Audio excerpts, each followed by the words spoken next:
Hey everybody, this is Drinking with Authors, my little interview, informal chit chat session with different authors, usually authors that I'm currently reading.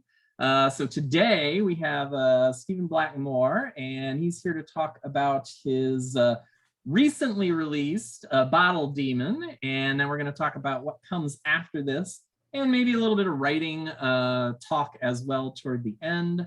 But for starters here, Stephen, why don't you just introduce yourself and maybe mention web pages or things like that? Sure. I am Stephen Blackmoore, as was just mentioned, and yeah, I write books.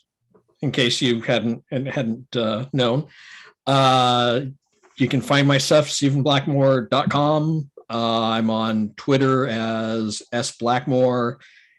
Easy to find, which may not always be a good thing depending on who's looking for me, but pretty easy to find and get a hold of. So okay, and this is Drinking with Authors, and we are actually drinking this. Oh my God. So explain to everybody what exactly you're drinking. I have made a Manhattan with bullet rye and vermouth and Angostura bitters and maraschino cherries. Sounds good. Is this like a go-to drink for you? Yeah, it's pretty much the only one I can remember that to actually mix. So, and is this similar to what your character drinks in the books? He's actually much more partial to whatever is cheap. Yes. So he doesn't really care as long as it's alcoholic. So. And maybe perhaps free. Like I think well, he steals a lot of stuff. Yeah, the Bottle Demon offered him some really expensive stuff. Yes. Yes, there are discussions of assorted bottles of expensive scotch. I noticed that. I'm drinking as well, but I'm being, the cheap date to drink. I'm just drinking Fireball. That was quick and handy. What, straight? Good God. Straight Fireball, yeah. Oh my God. I'm a whiskey bourbon drinker in general, but I will, do scotches and all that kind of stuff as well. But mostly I tend to stick to the bourbon. For some reason, the cinnamon appealed to me today. I have a Woodfern Reserve bourbon over there as well. That's what my current go-to is. But enough about drink. Because we'll probably be drunk by the end. That's my plan. Okay, so let's talk about your most recent release in your Eric Carter series, Bottle Demon. Okay, where I hope, I'm only about a third of the way through it, but where I hope we get some actual action with the mentioned Bottle Demon, and because it's been percolating for the last couple books actually in this series. So I'm looking forward to seeing what happens with that. So why don't you give us like a little rundown on the series in general, Eric Carter, and Bottle Demon in particular. So the Eric Carter series, protagonist is his name is Eric Carter. It's an urban fantasy, very steeped in noir. He is the sort of person who, even when he wins, he loses. He has a tendency to fuck up really badly, usually with the best of intentions, and all of that within the framework of magic that he's involved in. He's a necromancer, which is a fairly rare thing in this world, and people have a problem with him just by what they think he may or may not be able to do. They all kind of freak out of, oh my God, death, and he gets accused of eating babies and drinking blood and having an army of zombies ready to go, and none of that is true. And the feel of the book, what I was trying for, the whole series rather, is to kind of take folklore from various places, not focus on like, there's a lot of UF that kind of has a focus on like Irish or Scottish, and I wanted to avoid that because this all takes place in Los Angeles. And so I wanted to kind of dig into the things that are a little more LA centric. And one of those aspects is Santa Muerte, which is a Mexican folk saint who people see a lot of in terms of related to cartels, drug cartels, criminals, things like that. And there is that aspect because it's Santa Muerte, it's Saint Death. And there's much more to that, to her. And I wanted to kind of play around with that, and that kind of took me in some interesting directions. So Aztec mythology plays a big part. And Eric gets caught up in a lot of crap that's been going on for centuries, finds himself in the middle of. Yes.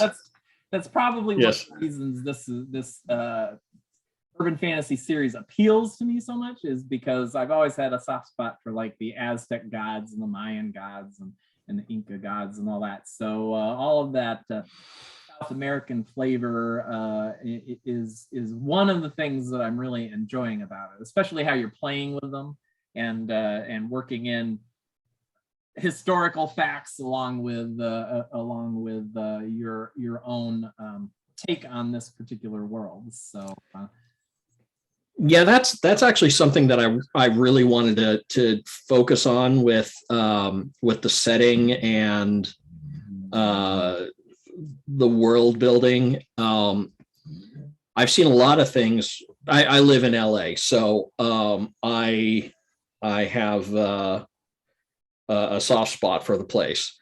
It's one of those places where in order to love it, you really kind of have to hate it too. And I definitely feel that way. So one of the things that I wanted to do, because a lot of things that I have read that are based in LA, that tend to focus on big things that people already know about. Hollywood,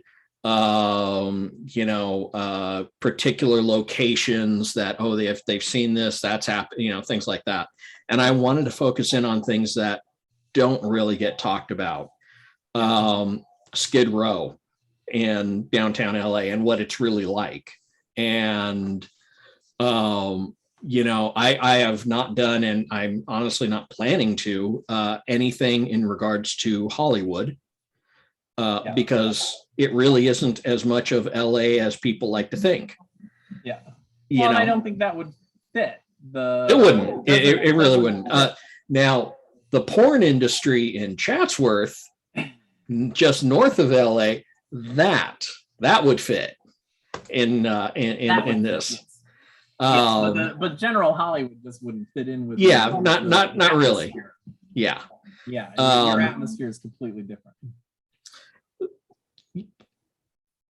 Unless, of course, we're dealing with like the really seedy side of it, like you'd get in like LA Confidential or something. But I'm not really planning on it because Hollywood just feels done to death. Yeah. Yeah. It has been. So the series progresses through 6 books so far, starting with Dead Things, which is the first one. And that finds Eric coming back to Los Angeles after 15 years because he was driven out after killing the man who murdered his parents, and leaving behind friends and remaining family and all that. He's just been gone for, he's just basically cut himself off completely, and then finds out that his sister's been murdered, and that brings him back, and that kind of kicks everything off for this. And the different characters that are in this that he deals with, there's Santa Muerte, who he has an interesting relationship with, and friends. People used to be friends, rather, but at this point they just hate him, because he really fucked over a lot of people when he just disappeared. And one in particular is a character named Darius, who this isn't really a spoiler because it pops up pretty quickly. He's a djinn, and he's been trapped in his bottle for the last 8,000 years, and it is somewhere in Los Angeles. Yep. He doesn't know where. Nobody else knows where. Everybody wants it because they have this idea of, oh, hey, I've got a genie bottle here. I can rub it and get wishes, which is not exactly how it works. And one of the things about it is, though he can't get out, he can let other people into this pocket universe that is his bottle. Yep. And so he has kind of ingratiated himself throughout different segments of LA society over the last several hundred years that he's been in this area. When before there was LA, he was there. When it was just all Tongva Indian tribes, he was there. Yeah. So he's got a vested interest in getting out, and as things go, you find out why he's stuck in his bottle, why he's still in that situation, and it ends up being much, much bigger and more personally linked to Eric in particular. Yeah. As a necromancer, and being in Los Angeles is sort of a perfect storm of conditions that stuff with Santa Muerte and stuff with Darius all kind of converge to pull him into this situation that's going on. And that's it sort of in general. There's I'm trying to think of what next, because there's 6 books. Yeah. But yeah, a lot of it is Bottle Demon in particular, obviously. Yeah, Bottle Demon is the most recent. Yeah. And as I suspect, most people who have read the series or are interested in the series and listening to me now will get that it's about Darius. Yeah. There are things that there's a lot of things get tied up in Bottle Demon, and some things from book 5, which I won't spoil, get sort of reset for Eric. A lot of things that where his life was going, things really take a turn at the end of book 5. And in Bottle Demon, he's now dealing not just with the situation with Darius and the different people that are affected by that, and this cast of friends and enemies, and really has to reassess a lot of things. Yeah. His life changes drastically. Yes. And at the same time, it doesn't. Because he's still the same guy. Yeah. It's just now he's got an additional level of what the fuck to him that he's still trying to work through. Yes. Yes, I've gathered that from the first 100 pages or so that I've read so far. So yeah, it's not certainly not exclusively focused on Darius, because you're 6 books in. There's there's a lot more to kind of, and it's real hard to talk about the series, even this book in particular, without spoiling any of the previous books. So you've done a good job of that. Particularly the previous one right before, because that. Yeah, well, even the one before that, because. Okay, yeah.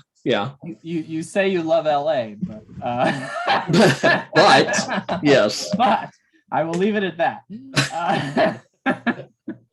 And let everybody discover what happens in this particular series, because I do think it's a really, really good series. So let's talk about what's next after Bottle Demon, and again, without spoiling Bottle Demon, because I'm not there yet. Mm-hmm. The next book is called Suicide Kings, right? Yes. It's already up for pre-order. Comes out March 22nd. Okay, March 22nd. I wrote down March, but not the 22nd. So March 22nd. Everybody should go out and catch up on the series. All of them. Yes, please. Before this one comes out. I have a dog to feed, please. So again, it starts with the book called Dead Things. Okay, so yes, Dead Things, and then work your way up to Bottle Demon before Suicide Kings comes out. So talk about Suicide Kings a little bit more. If there's anything you can say without spoiling. I can't. I wanted to with Suicide Kings. With each book, there's something that I wanted to do, and like Dead Things is sort of based around a subgenre of crime fiction of, you know, there's a Michael Caine movie called Get Carter from the 70s, mm-hmm. where he goes off to London and he's this big badass criminal and finds out his brother's died. He comes back to this little town and kind of digs into it. And I wanted to do a story like that. I wanted to have that kind of thing because it's a great conflict of, you know, bringing a character in and he has no idea what he's dealing with, even though he thinks he does. Is that how Eric got his last name? Actually, yes. Okay, that was an intention. That was intentional. Yeah, no, I stole that specifically. And what's funny, as far as I know, only one person has figured that out. I got an email from somebody like a couple years in saying, this isn't like based on that I think it was like 1972 Michael Caine movie, Get Carter, is it? I went, yes, as a matter of fact. Your version. But the fact that somebody read that and went, hey, I was impressed. And I've wanted to do that for kind of with each of those, you know, the disaster movie kind of story, just, you know, thing, you know, different kinds of things about that. There's one that takes place almost entirely in Mexico. Actually, I think entirely in Mexico. And I kind of wanted to get this, I don't want to say spaghetti Western because that's not quite the feel of it. It's not quite right, but just sort of the like Desperado kind of vibe to it, and things like that with it. And for Suicide Kings, there are two, and it's pretty obvious from the back matter on the book, so this isn't really spoiling anything. Eric finds himself in a position to help a friend of his, and the story is sort of a Agatha Christie mansion house mystery. Okay. In this, but how it might work out for Eric, and he has to deal with this friend's family, who make the Borgias look like the Brady Bunch. Yeah. I mean, they're just all psychopaths, are all trying to kill each other constantly, but they have to be very careful because there's a family curse. And if one of them kills another one, they're going to die too.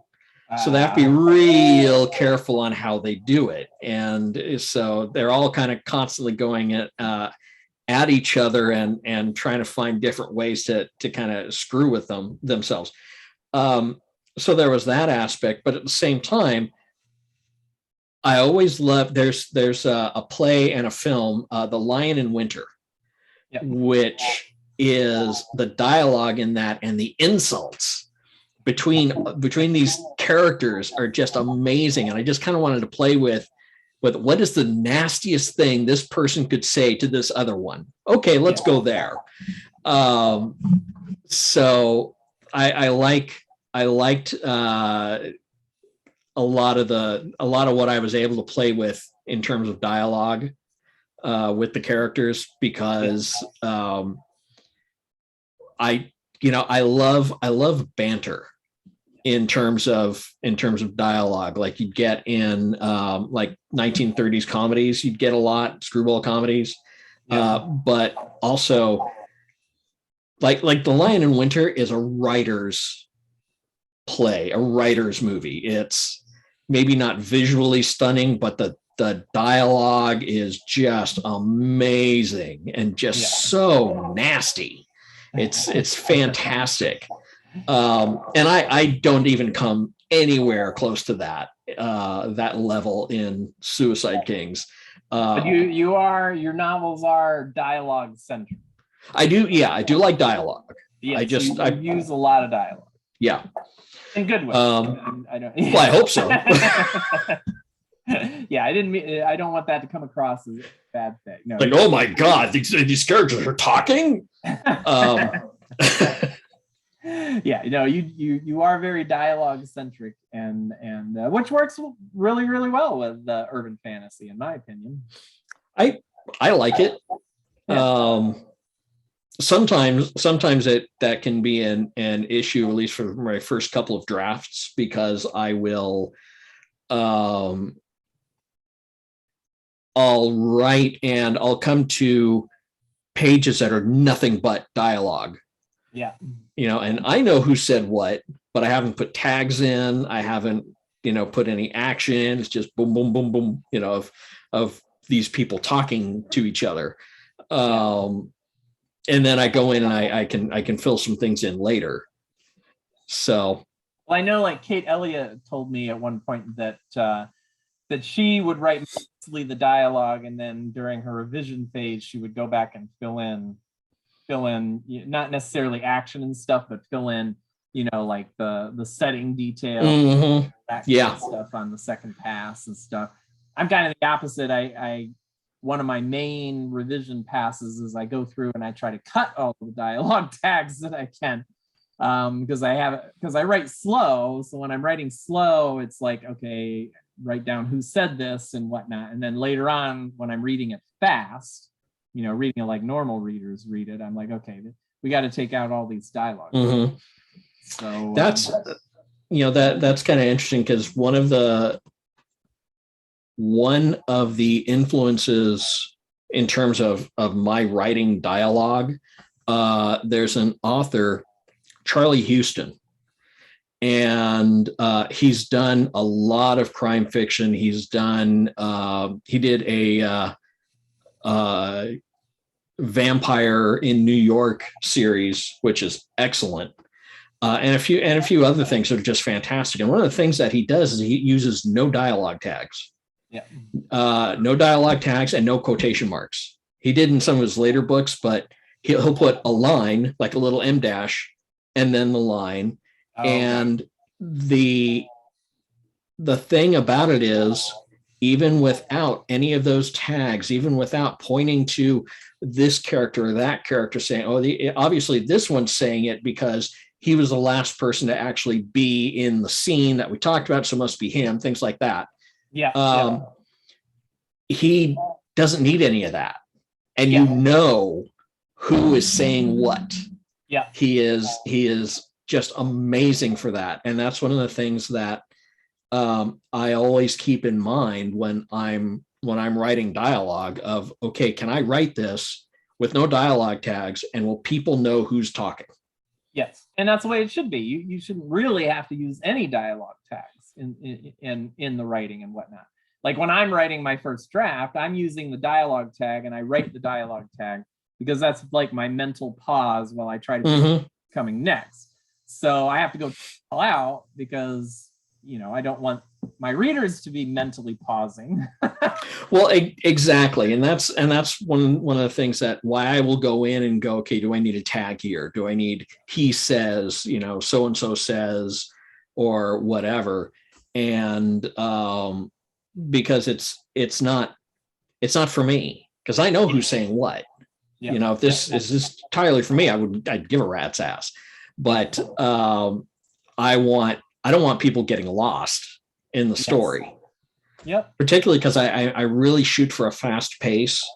Yes. In the stories, and anything that kind of, you know, hits the brakes on that's death. I mean, no one's like, oh, well, I liked it up to this point, you know, and then. Yes. Yeah. And for anybody that's planning on catching up before Suicide Kings comes out, yeah, they are very fast-paced books. So you can definitely catch up before Suicide Kings hits the shelves. So anything more you want to say about Suicide Kings in particular? If you have read any of the series, particularly if you've gotten through Bottle Demon, and he does change. He's kind of forced to deal with new things, and I hope that how he deals with some of those things, people actually enjoy and don't throw the book across the room, because it's not that different. Yeah. You know, from what I've been doing. I mean, he's still the same character. Yeah. And he's really a bastard, and he knows it, and everybody else knows it, and he's more than happy to remind people. I just hope people like it. It was a fun one to write. I'm certain that I will like it. I mean, I'm mostly a good chunk of through Bottle Demon, and I would say that if characters don't change throughout a series, then I'm bored. Yeah, they need to change. That's kind of the whole point of writing, in my opinion, is that things need to change during the course of a novel. That's one of my big things with my own writing, is that I don't want the world to be the same at the end of the book as it was at the beginning. You know, all these big things happen, and yeah, of course, and they're going to have an impact. You know, the thing I want to avoid is the jumping the shark problem. Yep.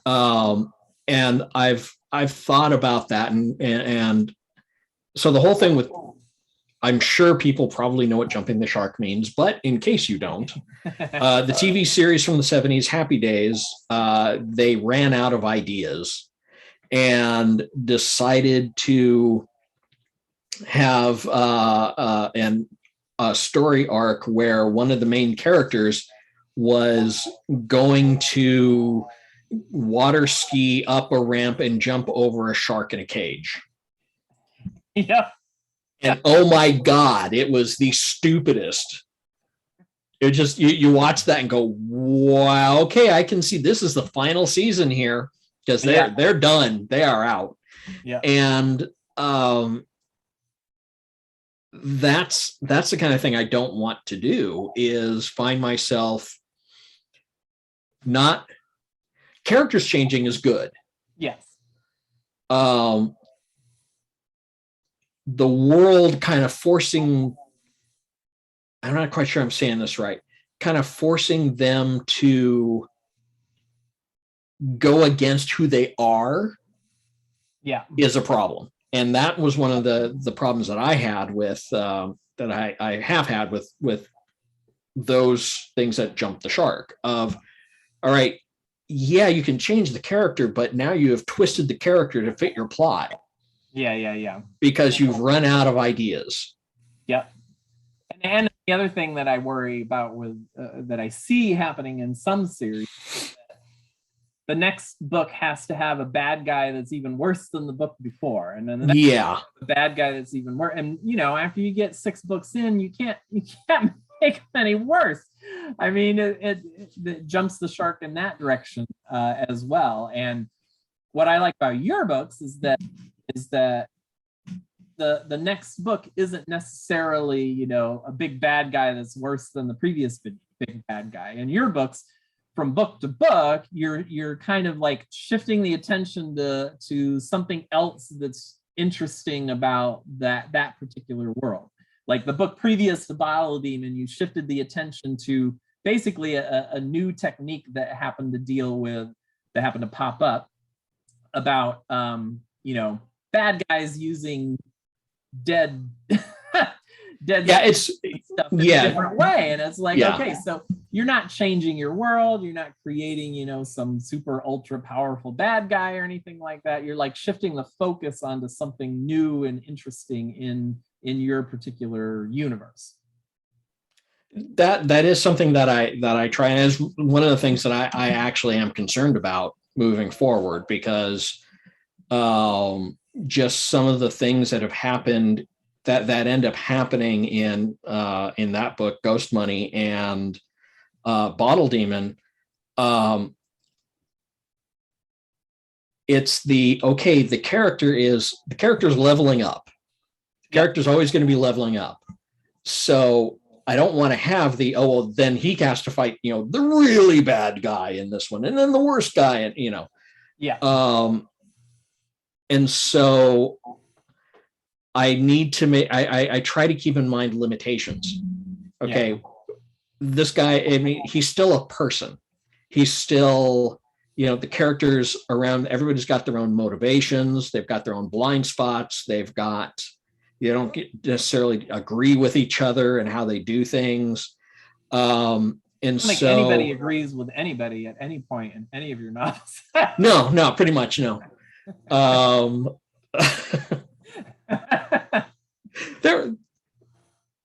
I was going to say, there are a couple that, no, those guys, no, they don't agree with each other. They try to kill each other later. So no,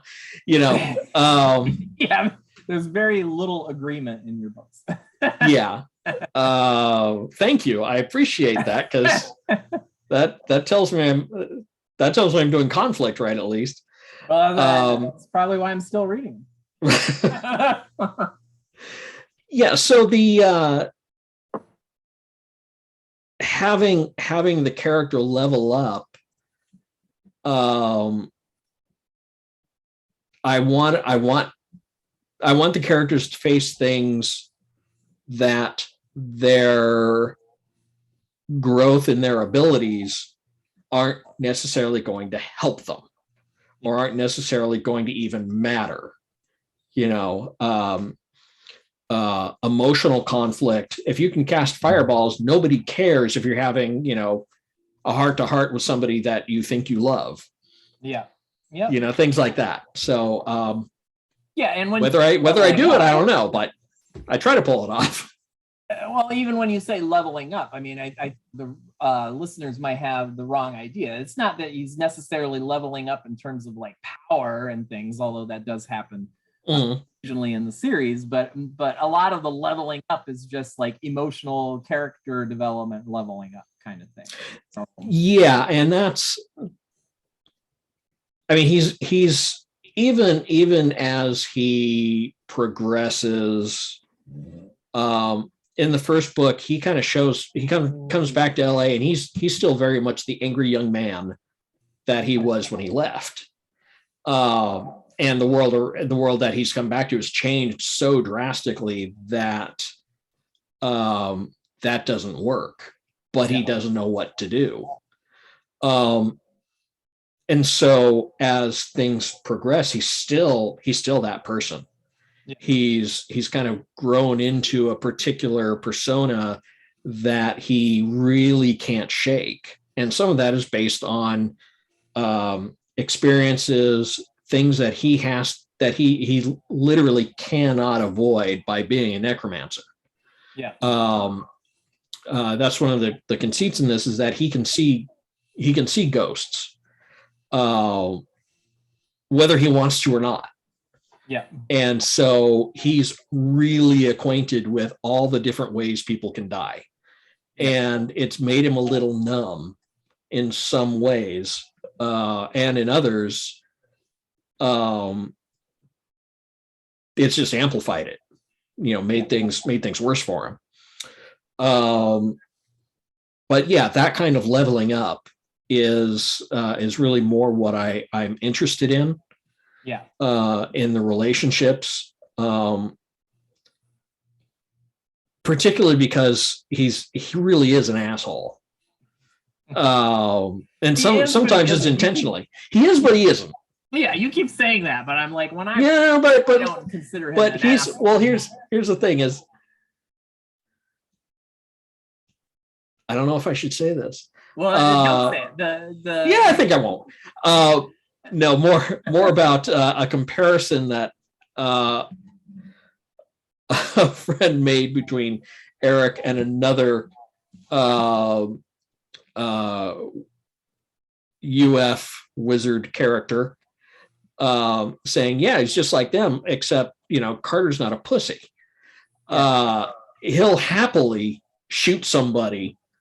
He's like, yeah, okay, you know what? I'm sorry. I don't like you. You're in my way. I'm going to have to kill you now. Yeah. Yep. And no remorse. Yeah. And other things he feels incredible guilt over. So there's that. That's kind of what I mean by the whole, yeah, he's an asshole, or no, he's not. Sometimes he's simply an asshole because he's honest. Yeah. Yep. I mean, he basically just gets the job done. Whatever he feels like he needs to be doing, he does whatever it takes to do it, and is willing to sacrifice whatever it takes to do it. But yeah, I like when I'm reading the books, nothing that he's ever done, I think, has ever made me mentally think, oh, he's an asshole. Well, I think on to dark characters. I don't know. This is something interesting that, for me at least, a lot of the basically it's detective fiction. Yeah, and I love the writing and the prose of Raymond Chandler, he was an LA, author who he had a lot of problems. But his plots are horrible. I mean, he loses track of characters. Yeah. Where you go at the end, like, yeah, that was okay. It's like, wait a minute, what happened? Okay, who killed this guy? Couldn't have been any of these people. So we're just going to put that aside and keep moving. And then you have Michelle Hammett. Yeah. I don't think his editor really cares. Like, you're making money, just put it out there. Yeah. And then you get Hammett, who his prose is actually kind of flat. It's just very, I don't want to say pedestrian so much, but in a lot of ways it is. But it's very much so and so did this. Okay. Yeah. And what's interesting about like the Maltese Falcon, everything is, with Sam Spade, everything is Spade did, not thought, not felt. You never get into his head. Okay. And that's one of the things that it took me a couple of times reading, going, oh, wait. Yeah, I have no idea if he's going to do anything, because I have no visibility to his brain. What he's thinking is nothing. And I think they did a really good job of capturing that in the movie with Humphrey Bogart for a couple of scenes where you go, okay, why did he just do this thing? Yeah, and then you find out later why he did it. Yeah. And one of the big differences is that Chandler is all first person, and Spade is all third, and Hammett is all third person. It's hard to not be in somebody's head if you're first person. First person, yeah. It's not really possible. Yeah, it's not supposed to be possible. Yeah. And so, yeah. And so for Eric, it's all first person. So if I wrote him third person and you didn't have any view into why he's doing something, it could look very different. Yeah. At least that's my intent of looking at this going, okay, what? Yeah, he may not think he's like, there's a character that he comes back to in LA and in Dead Things, who's introduced and who just hates him, just despises him, and thinks that he is acting a certain way, being a certain way because he's just this cold, just monstrous person. And the reason for that is they've got a view of him based on the after effects of things he's done. And no real, like, why did so-and-so happen? Why did this happen? Why did you do this? Why did you make this choice? And granted, in some cases, they're just flat out the wrong choice. Yeah. But there's a scene in one of the books where they're just going off on him, and he stops him and says, you can call me whatever you want and think about however I do things, but don't dare accuse me of not feeling all the things that I do. Because he does. He just, nobody necessarily sees it. But being in his head, you can go, oh, well, I know why he's doing these things. It's like, or in some cases, like, wow, this is a really bad idea. You really, yeah, you're really going there. Okay, well, shit. But he's got good reasons as far as he's concerned. Yes. He always quote unquote reasons it out. Yes, that's one. Yeah. So that was a conscious choice at the beginning when you sat down to write the first book and stuff. Did you literally sit down and ask yourself, okay, does this need to be third person or first person, or was it always first person in your head no matter what? Before you even... It was always first person in my head when I started.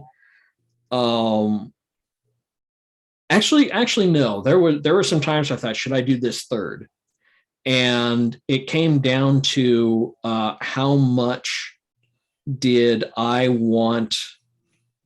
I love unreliable narrators.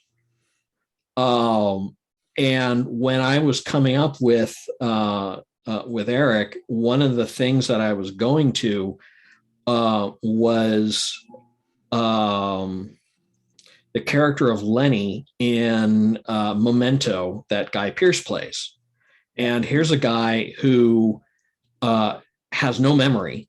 Literally, he has no short-term memory. 5 minutes and he has forgotten everything that's happened. So it's interspersed with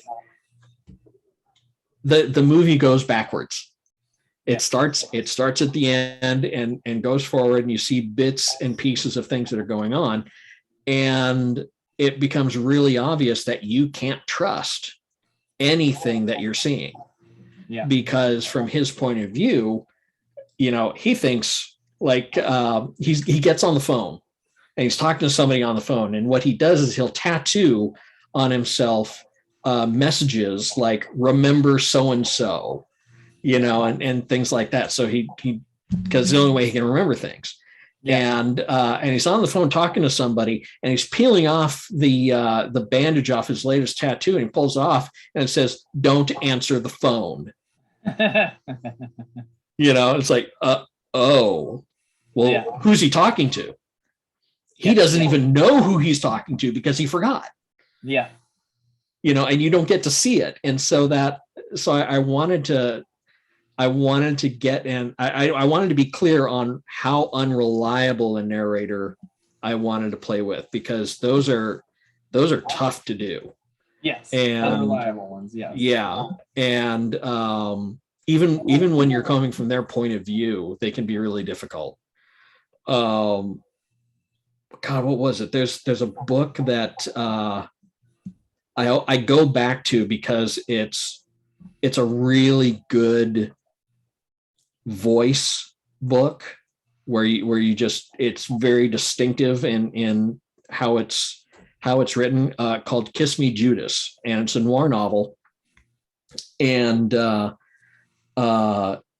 it's all first person, but you quickly get the idea that, oh, wait a minute, this guy's insane. Yeah.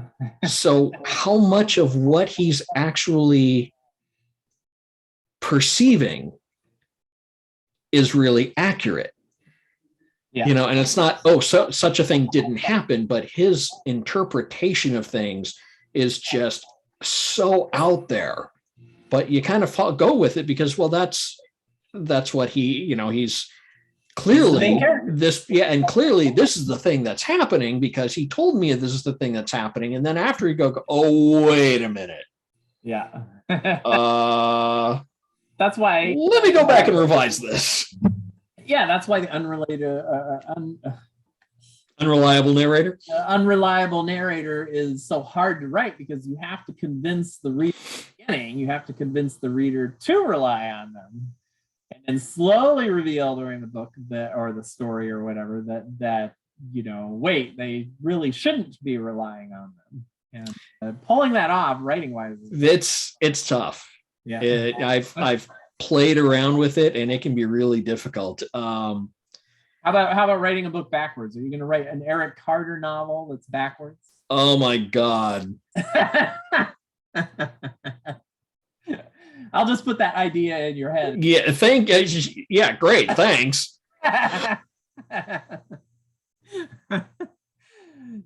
Writing challenges.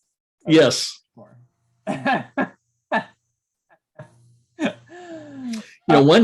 that I do want to play with, and this isn't quite an unreliable narrator, as a narrator that just reels you in and you are completely on board on oh, of course he has to do this thing because of this, and this is a hero, this is a good person, and then you find out later, like, oh no, actually he isn't. Yeah. The Talented Mr. Ripley by Patricia Highsmith does that really well, where he's like, yeah, this guy's completely, he's totally justified doing these things. Oh no, he isn't. Yeah. And then it's not till near the end we're like, oh, okay. And but I think that would be fun because you're writing truthfully. Your villains have to be thinking that they're doing the right thing. Well, exactly. So, if you can convince the reader that they're doing the right thing, even though they're villains, I mean, that's good writing right there. It's a challenge. Yeah, you don't want to put the white hat and the black hats on, that's right. Or at least in my writing, I feel like that's too obvious. I prefer just giving everybody a black hat. Yeah. Yeah, and I mean, honestly, that's probably what the world's really built out of. Everybody's doing everything for themselves in the long run. Yeah. Very, very, very few completely altruistic, people out there. No, there aren't. And at best, it's enlightened self-interest. Yeah, exactly. It's like, I can do this and it will help me, but it's also helping all these other people too. So yeah, exactly. Look at how I saved all these people over here by shipping food to them in their time of famine, and it netted me $15 billion just last week. Exactly.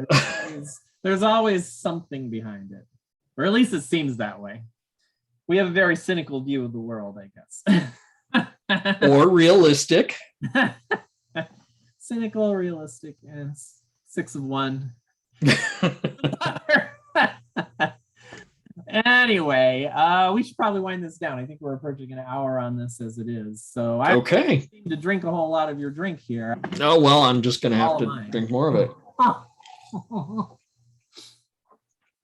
Which is unfair of me to say because you were doing all of the talking. I was just doing prompts every now and then. So of course I drank more than you. But anyway, everybody out there, go out and catch up on the Eric Carter series. So again, it starts with Dead Things. Okay, the most recent book in it is Bottle Demon. Again, I highly recommend this series. I've been enjoying it a lot since I first started it. And then Suicide Kings, the 7th novel, is coming out on March 22nd. So plenty of time for you guys to go pre-order that and then catch up on all of the other books before it hits the shelves. Okay. Again, the author is Stephen Blackmoore, but you can read that very clearly on the video here. So check it out. Any last comments that you want to make, Steve? Thanks for having me. I got to drink in the middle of the day. Come on. Yes, it is the middle of the day, and we've been drinking. Also, Stephen is one of the Zombies Need Brains authors, so go check out the stories he has in some of our Zombies Need Brains anthologies, and we hope to have Stephen. And actually, in the Death anthology, my story is an Eric Carter story. That is true. Yes. That's I forgot about that. Yeah. And it actually figures into the next 2 books. The Suicide Kings and the one after that that I just turned in, which is called Hate Machine. Hate Machine. Okay, I didn't know that. Suicide Kings is in the front of Bottle Demons on the list of upcoming books, but not Hate Machine. Yeah, it's. I just turned it in, and it sucks right now. That's what revisions are for. That's exactly what revisions are for. So yes, definitely check all of that out. Check out Death of All Things and any of the other anthologies that Stephen's in. I can't pull the other one off the top of my head. Oh, you're an Apocalyptic. That's right. Yes. Yep. So check those out, and hopefully we'll be seeing you in some future Zombies Need Brains anthologies. We love working with you, and everybody go out, read. Okay, yes, please, everybody, read. And thank you for being here, and hopefully we'll have you back again sometime. I hope so. Okay. Catch everybody later.